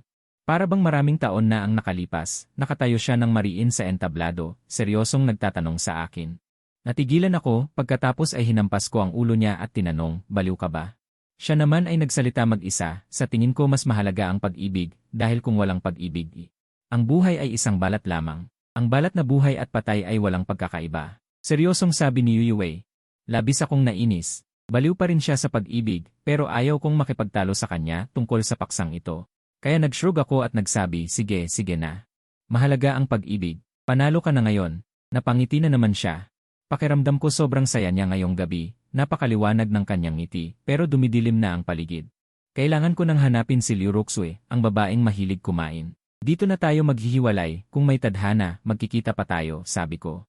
Dahil babalik siya sa abroad, ang pagkikita muli ay talagang nangangailangan ng tadhana. Tila may sasabihin si Yuyuwei pero hindi na natuloy. Parang may pumipintig sa kanyang dibdib na gustong ilabas, pero pinigilan. Wala na to, aalis na ako. Kumaway ako. Bumuka ang bibig ni Yuyuwei, nang makita niyang nasa pintuan na ako. Sa wakas ay nagsalita siya, Chenzi, pakakasalan mo pa ba si Liruyan? Natigil ang aking mga hakbang. Napansin kong alam niya ang lahat ng tungkol sa akin at kay Liruyan. Kahit wala akong matandaan sa mga yon. Tinanong ko, sinadya mo ba akong lapitan? Sino ang nagsabi sa iyo na pumunta ka rito? Lumingon ako sa kanya. Sumagot siya. Sinabi sa akin ni Itencheng na hiwalay na kayo ni Liruyan, kaya bumalik ako. Hindi na nagtago si Yuyuwei. Ipinagpatuloy niya, mahal ko si Liruyan. Hindi ako makayanan na ganoon ang ginawa niya sa iyo. Si Itencheng, bigla kong naunawaan ang lahat. Ginamit ni Itencheng si Yuyuwei. Napakadetalyado ng plano ni Itencheng. Una, ginamit niya ang cancer. Upang makuha ang awa ni Liruyan, na naging dahilan upang hindi ako pakasalan ni Liruyan. Pero mahal pa rin ako ni Liruyan. Hindi niya ako kayang bitawan. Kaya nilinlang ni Itencheng si Yuyuwei para bumalik, at ginawa siyang third party. Kung maagaw lang ako ni Yuyuwei, wala nang magagawa si Liruyan. Si Itencheng na lang ang kanyang pagpipilian. Magtatagumpay si Itencheng. Napailing ako at sinabi, ginamit ka lang. Si Yuyuwei, nahihiya, ay yumuko at nagsabi, hindi iyon ang mahalaga. Hindi mo ba napapansin? Nililigawan kita. Sabi ko, napansin ko. Mukhang noong una, hindi lang kita tinalo bilang debater, kundi tinamaan din ang puso mo. Tumawa ako. Lumitaw ang konting pagmamalaki ng lalaki. Nakaupo si Yuyuwei sa kama. Itinaas niya ang kanyang ulo at tumingin sa akin, sinabing, hindi ka nagbago. Ikaw ay parang puno sa bangin. Proud kang umaalon, lumalago ng walang pigil sa sikat ng araw at hangin ng tagsibol. Sabi ko, salamat sa papuri. Tinanong ako ni Yuyuwei, pwede ba akong maging damo sa tabi mo? Sabi ko, masyadong matigas ang bato. Hindi madaling tumubo ang damo doon. Isipin mo munang mabuti bago mo sabihin. Kumaway ako. Aalis na ako. Sa pasilyo, nahuli ko si Liu Ruxue. Hinahanap din niya ako, medyo nagmamadali. Walang magawa si Liu Ruxue kundi magreklamo, bayaw, nagkakasapakan ang ate ko at si Yuyuwei. Naku, hindi ba sila nahiya? Inihatid ko si Liu Ruxue pauwi. Pag-uwi namin, gabing-gabi na. Wala sa bahay ang mga magulang naming dalawa. Si Liu Ruxue ay balak tumuloy sa amin. Ayaw niyang umuwi at makasama si Itencheng. Sabi niya, nagbigay na ng ultimatum ang mga magulang ko. Kung hindi pa paalisin ng ate ko si Itencheng bukas, sila na mismo ang magpapalaya sa kanya. Astig! Sumunod si Liu Ruxue sa akin sa loob ng bahay, daldal ng daldal. Sabi ko, sina Tio Liu at Tia Wang ay sibilisadong tao. Binigyan pa nila ng ultimatum si Liruyan. Sa tingin ko, sobrang spoiled ang ate mo. Sobra-sobra ang pagpapaubaya ng mga magulang mo sa kanya. Nagreklamo din ako. Sabi niya, sobrang spoiled. Pero malaki rin ang responsibilidad mo, bayaw. Kung hindi mo pinayagan si Itencheng na tumira sa bahay namin, hindi magpapatagal ang mga magulang ko ng ganito. Binigyan ako ni Liu Roxu ng masamang tingin. Mukhang tama ka. Ako ang nagpahintulot kay Itencheng na tumira sa bahay ni Liu Ruyan. Wala na yon. Pag-uwi, nag-stick kami at kumain. Pagkatapos kumain, may nag-doorbell. Tumakbo si Liu Roxu para buksan. Pagbukas ng pinto, napasigaw siya. Itencheng, anong ginagawa mo rito? Itinaas ko ang kilay at tumingin, si Itencheng nga iyon. Nakabalot siya sa puting jacket, may suot na makapal na sombrero, maputla ang mukha na walang dugo. Nagsalita si Itencheng, hinahanap ko si Chenzi. Si Liu Roxu ang nagpaalis sa akin. Wala, lumayas ka. Patuloy na sabi ni Itencheng. Kanina tumawag si Liu Yan sa akin, sinabing pakakasalan niya ako. Nagulat si Liu Roxu. Ano, ulitin mo, papakasalan ako ni Liu Ruyan. Tahimik si Itencheng. Galit na galit si Liu Roxu, iniabot ang kamay para sampalin siya. Ako ang nagsalita, Liu Roxu, umakyat ka na sa itaas. Makikipag-usap ako kay Itencheng. Bayaw, hindi mabuting tao ito. Ayaw umakyat ni Liu Roxu. Tiningnan ko siya ng masama at nag-aatubili siyang umakyat. Sa unang palapag, kaming dalawa na lang ni Itencheng. Pumasok si Itencheng na parang bahay niya, tumingin sa paligid ng bulwagan. Napako ang paningin sa mga bote ng pulang alak sa wine cabinet, ang mamahaling mga bote na nagningning sa ilaw. Gusto kong uminom ng isang baso. Tinuro ni Itencheng ang wine rack, kumuha ako ng isang bot ng pulang alak. Kaya, umupo si Itencheng, umupo siya sa tabi ng hapagkainan, gamit ang maningning na mga mata. Nakatitig sa akin. Laging makintab ang kanyang mga mata. Binuksan ko ang bote ng pulang alak. Binuhusan ko siya ng isang baso. Kinuha niya ito gamit ang dalawang kamay, nakatulala sa loob. Ang bahagyang umiikot na likido. Binuhusan ko rin ang sarili ko ng isang baso, humigop ng kaunti at tinanong siya. Anong kailangan? Hindi siya sumagot, humigop muna siya ng alak. Tapos nagpakita ng malanghap na ekspresyon, bumuntong hininga sa napakaamong boses, ang sarap. Ito ang pinakamurang, inamin ko. Wala siyang pakialam. Maingat na pumili ng salita, Chenzi, alam mo ba? Ang pangarap ko ay maging katulad mo, uminom ng pulang alak ng elegante. Pangarap ba yon? Sabi niya, naman. Noong ako'y 7 taong gulang. Nagpapalabas ng pelikula sa baryo, nakaupo akong marumi sa isang timba, nakatingin sa malabong screen. Isang empleyada sa syudad, naka-cross legs, umiinom ng pulang alak, napaka-elegante at gwapo. Naalala ko ang eksenang iyon habang buhay. May ngiti sa mukha ni Itencheng, gumanda rin ang kanyang kutis. Nag-cross legs ako at nagtanong, at saka, tapos nagsumikap ako ng todo. Pagkatapos ng trabaho araw-araw, nag-aral ako. Walang tigil sa pag-aaral. Pumutok ang ilong ko ng paulit-ulit. Nasugatan ko ang aking mga daliri ng paisa-isa. Ako ang unang taga-baryo na nakapagkolehiyo, nangutang ang mga magulang ko para makapag-aral ako sa Beijing. Yumuko ang kanilang mga likod sa bigat, pinawisan ang kanilang mga mata, sa wakas nagkaroon ako ng pera para mag-aral. Dahan-dahang namula ang mata ni Itencheng, humigop muli ng pulang alak, at habang iniikot ang likido sa loob. Nakatitig, pumasok ako sa Tsinghua University. Pagtatagumpay na ako. Pwede akong maging siyentipiko, maging negosyante, maging opisyal. Kahit papaano, pwede akong maging empleyado sa syudad. Sa wakas, makakapag-cross legs na ako at makakainom ng pulang alak. Gwapo, elegante, mahalika. At gusto ko ring painumin ng pulang alak ang mga magulang ko, makakainom din sila. Tahimik akong nakinig. Si Itencheng ay isa sa maraming bata mula sa mahihirap na baryo, kahit nakapasok sa kolehiyo, marami pa ring pagsubok. Ang isang baso ng pulang alak ay maaaring panghabang buhay na pangarap. Kaya nagtanong ako, kaya gusto mong pakasalan si Liu Ruyan, ang mayamang babae. Para maging tambay, mabuhay sa araw-araw na pag-inom ng pulang alak. Hindi. Hindi, Chenzi, hindi mo ako naintindihan.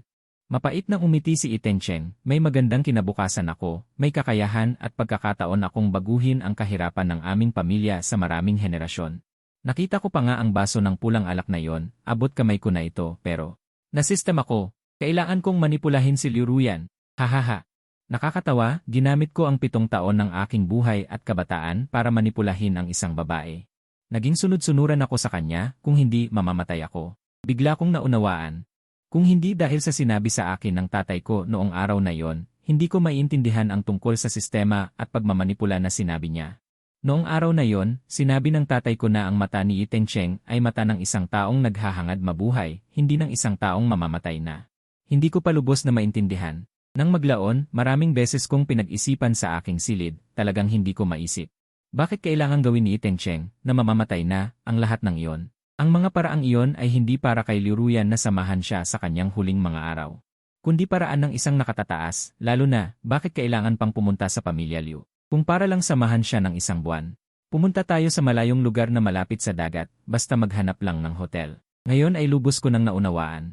Sa sumunod na sandali, bigla kong naalala na nakalimutan ko si Liruyan, at malamang ito ay dahil sa sistemang ito. Kung hindi, paano magkakaroon ng ganitong pagkakataon? Dalawang kakaibang pangyayari ang nag-ugnay sa isang mundo, parehong nagsimula sa pag-alis ni Liruyan sa akin. Tumawa si Itencheng, lalo pang lumakas ang kanyang tawa. Ang kanyang mga mata ay pumatak ang luha. Parang biglang bumalong na baha sa bundok. Sabi niya, alam mo ba ang pakiramdam na ito? Pinilit kong ubusin ang lahat ng mayroon ako para maging isang aso ng isang babae. Hindi na ako makapag-aral ng maayos. Mamamatay ako. Inilapag ni Itencheng ng mariin ang baso ng red wine sa mesa. Ang tumalsik na red wine ay dumikit sa kanyang kamay. Ibinato niya ito ng isang beses, direktang tumitig sa akin at sinabi, ako mismo ay hindi na makakain ng sapat. Ngunit kailangan kong bumili ng almusal para kay Liruyan. Hindi ko naman gusto ang badminton, ngunit kailangan ko siyang palakpakan ng paulit-ulit. Mahina ang katawan ko, kapag nabasa ng ulan ay nilalagnat, ngunit kailangan kong magpayong para sa kanya.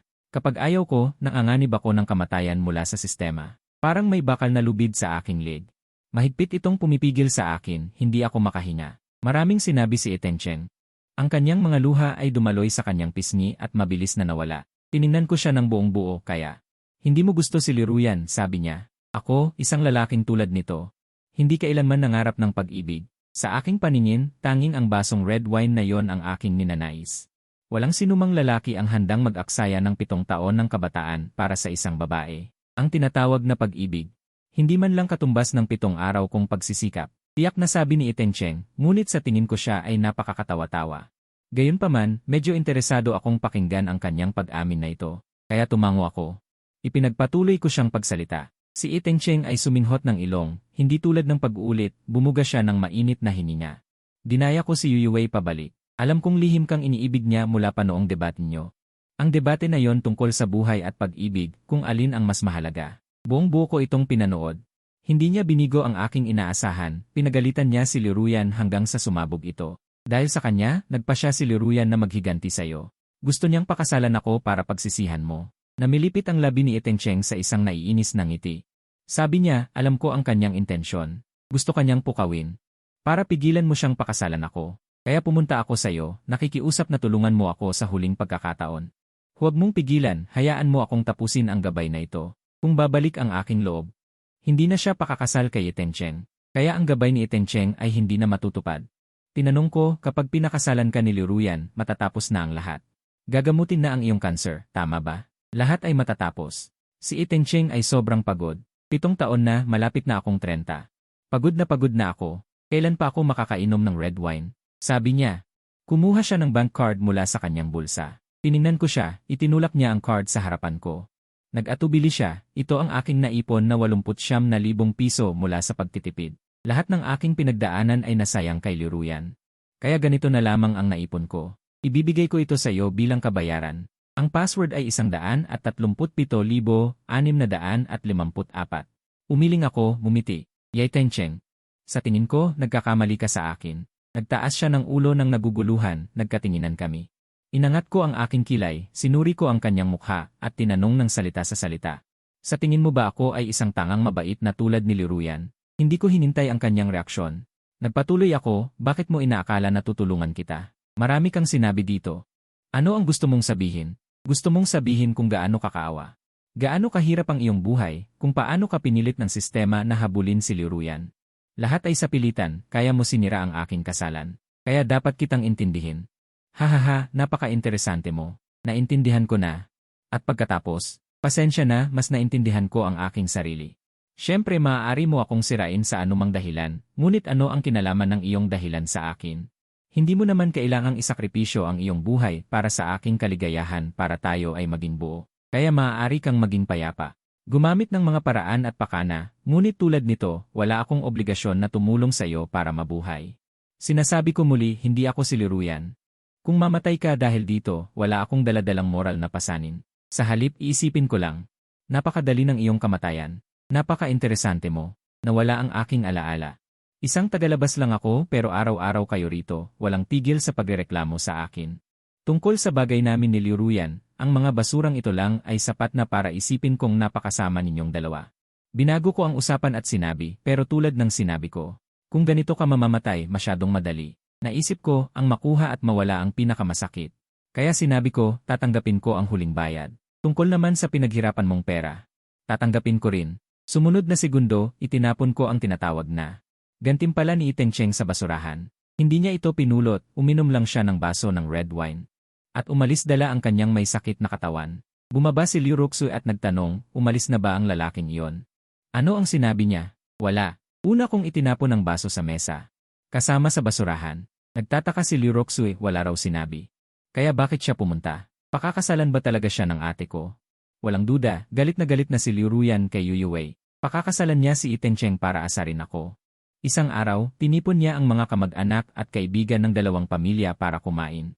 Sa bahay namin, akala ng nanay ko na sa wakas ay natauhan si Liu Ruyan at humihingi ng tawad. Masaya rin sina Tio Liu at Yawang, uminom ng tsaa at mumiti, maganda kung magkasundo na kayong dalawa. Tungkol kay Itengcheng, sapat na ang ginawa namin para sa kanya. Mabuti na lang hindi siya pinalaya sa lansangan. Tama, magpapakasal si Ruyan at Chenzi. Ang sakit ni Itengcheng. Babayaran namin ang gamutan. Mabait ang mga kamag-anak pero tahimik si Liu Ruyan. Nakatitig lang siya sa akin. Hindi ko siya pinansin. Bumuntong hininga siya at nagsalita. Chenzi, masaya ka bang sumayaw kasama si Yu Yuwei? Tahimik ang buong lugar. Nagulat ang mga kamag-anak. Umasim si Tio Liu at sinabi, Ruyan. Ano ang sinabi mo? Puno ng panunuya ang boses ni Liu Ruyan. Ano ang sinabi ko? Si Chenzi ay napakaloko. Pagbalik sa paaralan, nakipag-flirt agad sa ibang babae. Hindi pinansin ang sugatan niyang kasintahan. Pero nang may masugatan na iba, dali-dali siyang nagdala sa ospital. Sumagot ako, anong tinatahol mo? Sinabi ko na hindi kita kilala. Wala akong nararamdaman para sa'yo. Bakit ko dapat pakialaman ka? Sa paningin ko, ikaw ang estranghero. Pula ang mata ni Liu Ruyan, galit na nagtanong. Hanggang ngayon nagkukunwari ka pa ring amnesyak. Hindi ako nagkukunwari. Hindi talaga kita kilala. At palagi kong naaalala si Yu Yuwei, at lagi ko siyang hinahangaan. At hindi siya estranghero. Kasintahan ko na siya. Ibinagsak ko ang malaking bomba. Nagulat ang lahat. Bawat kamag-anak ay natulala. Si Liu Ruyan ay nagalit at napatawa. Itinuro ako at galit na sinabi, talaga. Mabuti. Napakabuti. Sa katunayan, balak ko ring pakasalan si Itengcheng. Ganito na lang tayo. Magkahiwalay na tayong mabuti. Pagkasabi niyon, pinunasan niya ang luha at umalis nang hindi lumingon. Tinitigan ko ang kanyang likuran, alam kong gusto niyang tawagin ko siya. Kaya tinawag ko siya. Sandali. Agad na tumigil si Liu Ruyan pero hindi lumingon. Ngumiti siya ng malamig at sinabi, sabihin mo. Paalala ko sa kanya ng may kabutihan. Balak kong makipagkasunduan kay Yu Yuwei sa makalawa. Tandaan mong magdala ng regalo. Nanigas ang kanyang katawan. Mahigpit na nangagat ang panga. Umalis na may luha sa mata. Ganun na lang umalis si Liu Ruyan. Ang mga kamag-anak ay nalilito at nagulat, hindi alam kung ano ang nangyari. Hindi na ako nagpaliwanag. Mag-isa akong pumunta sa Tsinghua University. Sa palaruan, nakita ko si Yu Yuwei na naglalakad ng walang direksyon. Ganyan siya lagi, kapag walang ginagawa, mahilig maglakad sa palaruan. Kaya maraming lalaki noon ang naghihintay para magkataon na makasalamuha siya. Naglakad ako ng mabilis. Nang nasa likod na siya ni Yu Yuwei, hindi niya ako napansin. Tatapikin ko sana siya, pero may natanggap siyang video call. Sumagot siya. Sa kabilang linya, ang kanyang mga magulang. Yu Yuwei, kailan ka babalik sa Amerika? Kailangan mong kunin ang green card. Medyo nag-aalala ang ama. Ang ina naman ay nagmamadali. Bumalik ka na. May napili ang nanay para sa iyong lalaki, half-breed. Napakagwapo. Ngumiti si Yu Yuwei, huwag magmadali. Bihira na akong makabalik sa alma mater. Titignan ko muna. Ano nang huwag magmadali? Sabi ko, hindi ka na bata. Bumalik ka na sa Amerika. Ipapakilala kita ng nanay sa iba. Patuloy ang pagmamadali ng ina. Ang ama naman ay nag-isip at sinabi, anak. Malapit ka na ring mag-30, sa loob ng maraming taon wala ka pang naging relasyon, baka hindi ka. Muntik na akong mamatay sa kakatawa, akala ko si Yu Yuwei ay hindi tinatawag na mag-asawa. Sabi niya, tatay, nanay, huwag kayong mag-isip ng kung ano, ako. Babalik ako agad, walang magawa si Yu Yuwei. Pagkatapos ng video call, naglakad siya ng walang patutunguhan. Bigla akong sumilip mula sa tabi niya, tinakot ko siya. Multo, napaigtad si Yu Yuwei, at nang makita na ako, hindi niya napigilang tumawa. Magaling ka talaga, Chenzi. Mas nakakatakot ba ang tao o ang multo? Tanong ko. Sige, bigyan mo ng kahulugan ang konsepto ng multo. Napailing at mumiti si Yu Yuwei. Tama na, tama na. Hindi na ako magbabago. Sumunod na sandali, kinuha ko ang cellphone at nag-selfie kaming dalawa. Medyo nagulat si Yuyuwei, biglang kinakabahan at hindi alam ang gagawin. Bakit ka kinakabahan? Selfie lang yan. Nainis na naman ako. Sabi niya. Hindi ko alam. Hindi ko inakalang ikaw ang unang magyayayang mag-selfie sa akin. Patuloy na kabado si Yuyuwei. Pero ang ganda niya, maganda pa rin siya kahit kinakabahan. Nag-selfie lang kami ng basta-basta. Inilagay ko sa WeChat Moments caption ang aking kasintahan. Nagulat si Yuyuwei, hindi makapaniwala sa aking post Chenzi. Totohanan mo ba? Diretso ang tingin niya sa akin. Tumango ako at sinabi. Sa loob ng maraming taon, ikaw lang ang nakapagparamdam sa akin. Tanong niya. Si Liruyan. Sagot ko. Sino siya? Talagang hindi ko alam kung sino siya. Tinignan ako ni Yuyuwei ng matagal, pagkatapos ay agad na tumawag sa kanyang mga magulang. Tatay, nanay, may boyfriend na ako. Hindi na kailangan niyong mag-alala. Nakauwi akong masaya, ngunit nakita ko si Liruyan na nakatayo sa harap ng bahay ko, madilim ang mukha na parang kuwago sa gabi. Puno siya ng galit, nakayuko, at kaunting nanginginig ang katawan. Lumapit ako sa kanya, tumingin siya sa akin, nanginginig ang labi at nagtanong. Totoo bang kayo na ni Yuyuwei? Matapang kong inamin. Sabi niya, Chenzi, mahal mo ba talaga ako dati? Dahil lang gusto kong iligtas si Itencheng, galit na galit ka sa akin. Ang boses ay nanggagaling sa kanyang lalamunan. Habang umiiyak ay sinabi, sige, huwag kang magsisi. Suko na siya ng tuluyan, umalis ng walang lingon. Pagkatapos ay narinig ko ang pagputok ng sigawan sa kanilang bahay. Mabangis na pagtatalo, pati na ang sigaw ni Tio Liu at ang iyak ni Tita Wang. Sa huli, narinig ko ang pag-ugong ng sasakyan, umalis si Liruyan kasama si Itencheng. Nang gabi, nakita ko ang post ni Liruyan sa WeChat Moments. Sa buhay na ito, ikaw ang aking. Masaya. Ito ang caption. At ang mga larawan. 2 larawan, isang selfie nila ni Itencheng at isang marriage certificate nila ni Itencheng. Dumating si Liu Roxu na namumutla. Sabi niya, Kuya, nabaliw na ang ate ko, nabaliw na siya. Walang emosyon akong nagtanong, nagpakasal na siya kay Itencheng, tama ba? Sabi niya. Nag-away sila ng malakas, kinuha ang pasaporte at tumakbo. Diretso sa pagpapakasal kay Itencheng. Tapos na, tapos na. Muntik nang umiyak si Liu Roxu. Hindi na ako magiging asawa niya. Ramdam ko rin na malaking gulo ang susunod. Tiyak na magkakagulo ang dalawang pamilya. Sa oras na yon, sobrang sakit ng ulo ko. Kaya sinabi ko, Liu Roxu, magbabakasyon ako. Sabihin mo sa lahat na huwag akong hanapin. Ayos lang ako. At may Yuyuwei na ako. Mauuna na ako, kung hindi, mababaliw ako sa kakulitan. Noong araw na yon, bago dumating ang mga kamag-anak, nag-empake ako ng kaunti at tumakas. Sa daan, nag-text ako kay Yuyuwei, inaya ko siyang sumama sa pagbabakasyon. Pagsapit ng gabi, nakaupo kami sa high-speed train, nagpahinga. Tanong niya, Chenzi, saan ka magbabakasyon? Sabi ko, sa mga masasayang lugar. 1 buwan muna, sapat na ba ang 1 buwan para maiwasan ang gulo? Sumang-ayon si Yuyuwei sa lahat. Kami ay naglalakbay kung saan-saan, kumakain, umiinom, natutulog, kung ano ang masaya, iyon ang ginagawa. Siyempre, hindi rin pwedeng kalimutan ang mga dapat gawin. Halimbawa, malamig ang kanyang paa. Inilagay ko sa aking dibdib para painitin, at habang pinapainit, uminit siya, at uminit din ako. Ano nang gagawin? Alam na, tapos na ang biyahe. Bumalik kami sa Beijing. Ang mga magulang ni Yuyuwei ay nagmamadaling umuwi. Siya'y tuwang-tuwang sumalubong at nakipagkasundo sa akin na magkakasama kumain sa susunod para ipakilala ako sa kanyang mga magulang. Siyempre pumayag ako. Pagkatapos, tinawagan ko si Liu Roxu at tinanong kung ano ang nangyari sa nakaraang buwan. Si Liu Roxu ay bumuntong hininga at nagsabi, Kuya, sa wakas ay nakabalik ka na. Ay, ang ate ko ay wala ng kwenta. Araw-araw siya ay walang malay. Araw-araw pumupunta sa bar, umiinom hanggang hating gabi, hindi umuwi. Sabi ko, hindi naman siguro ganon. Sa 1 buwan lang, ganito na siya. Sabi ni Liu Roxu, si Itencheng ay nakipaghiwalay na sa kanya. Kinabukasan pagkatapos magparehistro, hiwalay na. Parang dumaan lang sa proseso. Lahat ay nagulat. Si Liu Roxu mismo ay nagulat. Sabi niya, akala namin gusto niya ang pera. Pakasalan ng ate ko para maging sugar mommy, pero kinabukasan ay kusang nakipaghiwalay, walang hinihinging kabayaran. Ang ate ko ay laging nag-iisip tungkol sayo. Pinagsisihan niya ang kasal at pumayag agad na makipaghiwalay. Pagkatapos ng hiwalayan, may sinabi sa kanya si Itencheng at doon siya nawalan ng malay. Ang buong pagkatao niya ay bumagsak. Si Liu Roxu ay puno ng pagkadismaya. Biglang narinig ang tunog ng pinto na bumukas sa kanyang dulo. Sumunod, isang boses ng babae ang nagtanong, kausap mo ba si Chenzi? Pagkatapos ay inagaw ang telepono. Narinig ko ang hagulgol ni Liruyan, Chenzi, ikaw ba yan? Alam kong mali ako. Bumalik ka na, please. Paano mo ako nakalimutan? Gusto mo rin ba akong strategize? Iniwan kita, kaya mo ako nakalimutan. Sinabi ni Itencheng sa akin. Nag-fail ang strategy mo sa akin, kaya nawalan ka ng memorya. Sabi niya ako'y tanga. Karapat-dapat ako sa ganitong kapalaran. Dapat mamatay ako, dapat talaga. Bumalik ka na, please. Umiiyak si Liu Ruyan na parang nadudurog ang puso, pero ako'y walang pakialam.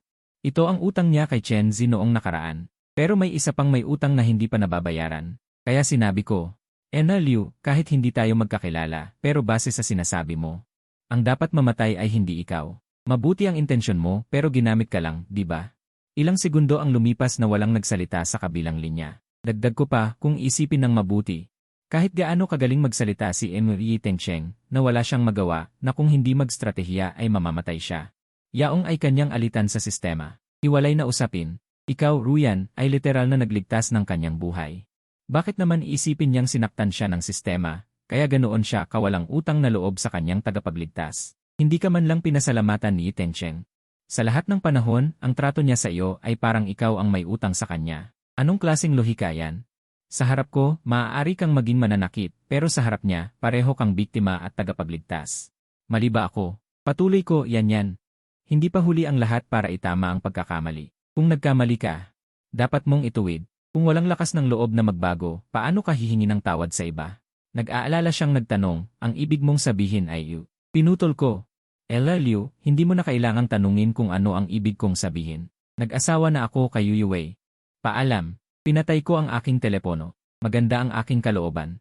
Minsan, kung hindi mo tutulungan ang paru-paro, hindi siya magpapakpak ng kanyang mga pakpak. Sa Wanda Plaza, isang lalaking payak ang pananamit, matangkad at payat, ay masigla. At masayang namimigay ng flyers. Si Liu Ruyan ay nakatayo roon at nakatingin sa kanya, sa kanyang masayang mukha. Sa kanyang payat na katawan sa ilalim ng araw, sa kanyang daang lumilipad sa hangin. Naglakad siya palapit. Nakita niya si Liu Ruyan at natigilan, pagkatapos ay inanyayahan, isang inuman. May coffee shop dun. Si Liu Ruyan ay napangiwi at nagtanong ng medyo baliw. Tencheng, kinuha mo ba ang isang boat ng red wine ko? Si Tencheng ay nakaramdam ng lamig sa katawan. Ngunit nagbiro pa rin, sa araw na yon, 7 taon akong naging tagapaglingkod. Isang boat ng red wine bilang bayad ay normal lang, di ba? Sumunod na segundo, ang talim ay tumagos sa puso. Si Liu Ruyan ay sumigaw sa kanyang tainga. Mabuti ang pagkakuha mo. Isang baso ng pinakapulang red wine para sa'yo. Si Liu Ruyan ay dahil sa pagpatay kay Tencheng, ay nasentensyahan ng 20 taon sa bilangguan. Ang kanyang mga magulang ay nagkasakit dahil sa galit, kaya si Liu Roxu ay araw-araw na nag-aalaga sa kanila, walang oras para bisitahin ang bilangguan, kaya pinahanap niya ako upang tingnan si Liu Ruyan. At tanungin kung may kailangan siyang dalhin. Sa loob ng bilangguan, sa pamamagitan ng salamin, siya ay aking nakita. Ang dating kaakit-akit na dilag ay ngayon ay mukhang pagod at haggard. Siya ay nakasuot ng uniforme ng bilanggo. Ang maluwang na damit ay nagpapakita ng kanyang pagiging mas payat. Ang buhok ni Liu Ruyan ay pinutol na maikli, na wala ang dating kinang. Ang kanyang balat ay maputla at madilim, ang dati niyang mata na masigla ay naging matamlay at pagod, ngunit nang makita niya ako, namumula ang kanyang mga mata, masiglang kinuha ang telepono, kalahating nakayuko ang kanyang katawan. Pilit na ngumiti, sinabi niya, Chen Zi. Dumating ka para bisitahin ako. Ikaw ang unang bumisita sa akin, naalala mo ako, tama ba? Nagkunot ang noo ko at sinabi, huwag kang magkamali, pinapunta ako ng kapatid mo para bisitahin ka. Tingnan kung kumusta ka, kung may kailangan ka pa. Sandali siyang natigilan. Pagkatapos ay nagpakita ng isang ekspresyong pagpapakawala, mapait nang umiti at sinabi, saan pa kailangan ng kahit ano. Pagbalik mo, sabihin mo sa kanila na maayos ang lahat sa akin, hayaan na lang silang mamuhay ng maayos. Ituring na lang na wala akong anak na babae at kapatid. Tumango ako, unti-unting naging awkward ang kapaligiran. Habang iniisip ko kung magpapakipag-usap lang ng kaunti at aalis, bigla siyang nagsalita. Chen Zi, hanggang ngayon hindi ko alam para sa'yo. Ang pag-ibig o ang buhay, alin ba ang mas mahalaga? Dati kasi ikaw ang kumatawan sa panig ng buhay sa debate, hindi ba? Nag-isip ako saglit at sumagot, sa dalawang kondisyong ito lamang, sa totoo lang hindi makabuo ng isang tanong. Ang pag-ibig ay pag-ibig ng sino at kanino, at ang buhay ay buhay ng sino. Muli siyang nagsalita. Chen Zi, minsan sa bilangguan, kapag naaalala ko, parang panaginip ang lahat. Minsan tinatanong ko rin ang sarili ko, kung mauulit, paano ako pipili. Ngunit libu-libong beses kong inilagay ang sarili ko sa sitwasyon noon, pareho pa rin ang pipiliin ko, naiintindihan mo ba? Napakasakit para sa akin, noong araw na yon, hindi ikaw ang kailangang pumili, napakalupit ng pagpili na yon para sa akin. Dahil kung natapos ko ang seremonya kasama mo noon, mamamatay siya, ito ay walang kaibahan sa pagpatay ko sa kanya ng sarili kong mga kamay. Hindi ko mapapatawad ang sarili ko habang buhay. Tanungin mo ang iyong sarili kung ikaw ako noong panahon na yon. Gagawin mo ba ito ng mas mahusay? Tiningnan ko siya at sinabi, Liruyan. Alam mo ba ang sanhi at bunga? Hindi siya sumagot, tinitigan lang ako. Nagpatuloy ako, tingnan mo, ipagpalagay na ako ay isang gumagawa ng kutsilyo. Maraming tao ang bumili ng kutsilyo, pagkatapos may isang tao na bumili ng isa sa aking mga kutsilyo at ginamit ito para pumatay ng tao. Dahil ba sa pagbenta ko ng kutsilyo?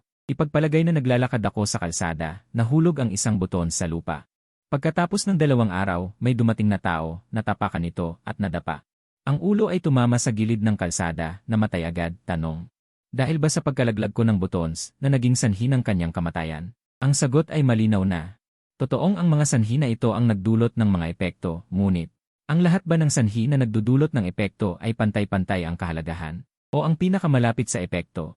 Ang sanhi ay mapagpasyahan. Sa tingin ko ito ay madaling maunawaan. Halimbawa, kung ilagay ka sa posisyon ni Chen Zi noong araw ng kasal, malamang na ikaw ay magiging aktibo, itutuloy mo pa rin ang kasal. Dahil isipin mo pa rin na ito ay magdudulot ng kamatayan ni Tengcheng, sa madaling salita.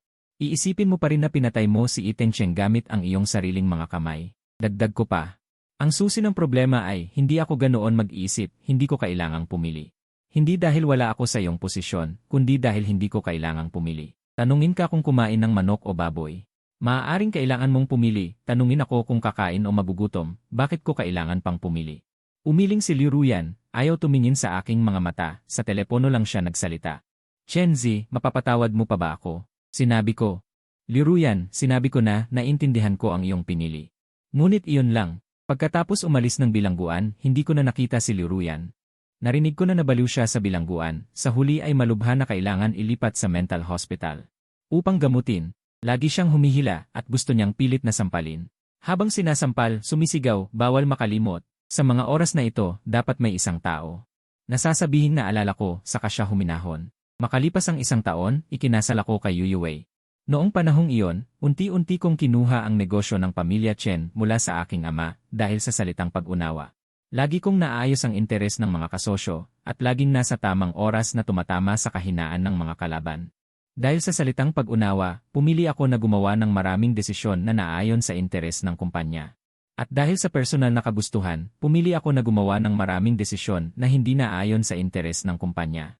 Dahil ang pag-unawa ay hindi kailanman naging pasanin, kundi isang kakayahan na nagpapahintulot sa atin na sa ilalim ng tamang pagkaunawa. Ay isa sa mga kondisyon upang makapagdesisyon. Sa paigig ng kasal, dumating si Liu Roxu. Matagal na kaming hindi nagkita. Mula nang siya ang pumalit sa kanyang ate bilang tagapagmana ng pamilya Liu. Lagi siyang abala at sobrang pagod. Nang muli ko siyang makita, maikli na ang kanyang buhok.